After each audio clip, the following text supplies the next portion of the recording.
When you have guests on, and I've seen you talk to, some of these defund the police people and the Black Lives Matter people who, again, I watched that interview and it felt like he was just regurgitating ideas that he had heard because there were no conclusions at the end. Right. But how do you prepare for those guests? And then is there a point where you're like, I'm not going to push it too far? It feels like you don't try to completely crucify them and annihilate them. It feels like you're like, I want to win with logic, but also you don't mind getting a little bit combative. Yes. Well, that guy, Gary McFarlane, was good because I let him just kind of hang himself, really. True. Because the more he spoke, the more ridiculous he sounded. Right. But you're not always that lucky. So you're not always that lucky.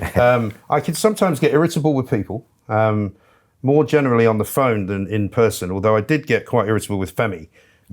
You might have seen that video where he came into our old studio before we moved into News UK's building. Yeah. And one of the reasons that I got kind of gnarly with him was partly because he insisted on coming into the studio. And on that particular day, I had quite an inexperienced producer on. And unbeknownst to me, when she had called him up to come on, he had apparently said, "Oh, I'm not far away, I'll just pop in." And this is the kind of thing that people like Femi does, because Femi, to me, is an absolute nobody, right? He has no real reason to have an opinion on anything other than the fact that he's out there kind of spreading this EU bullshit to say that, the EU's great and how dare you not want to be in it because this is all the great benefits of it, right? And so suddenly he turns up and I'm like, "What are you doing here?" He said, "Oh, I thought I should come in." And I took her to I said, "Look, you don't tell people, you don't let people come in unless you invite them. Unless I invite this guy in, he's not welcome." Right. And she said, "Well, I can't really tell him to go away." Because it gives him more of a platform if he's in studio. Yeah. Okay. Because also, generally speaking, I think in terms of psychology, it's easier to be nice to somebody if they're sitting in front of you. Right. Or more difficult to be nasty to them. Right. Unless you're me. Yeah, unless you're because I don't care. Right. Anyway, so I said to him, "Well, you're going to regret coming in, I'm afraid. So we'll see you in 5 minutes." And he came in and I just went for him.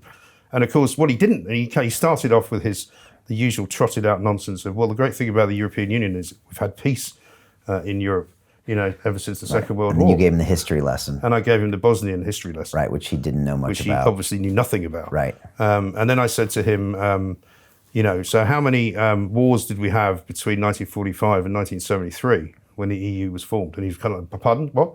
I said, "Well, how many wars?" And he said that the EU was responsible for bringing peace to Europe.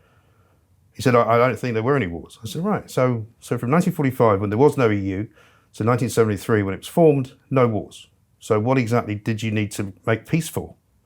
And he just didn't know where to go. Right. And I was quite rude to him and I shouted him down. And there's still quite a lot of people that one's been seen by, I think, nearly 500,000 people now, which I know is not much compared to what you guys do. But we were pretty proud of it.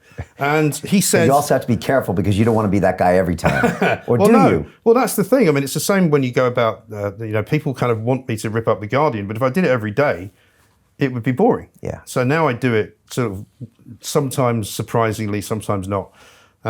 You're right, because I think it's all about different speeds, We have a laugh. I mean, there's a certain person who I don't name who works on LBC at the same time as me, who only has one speed. He's just miserable.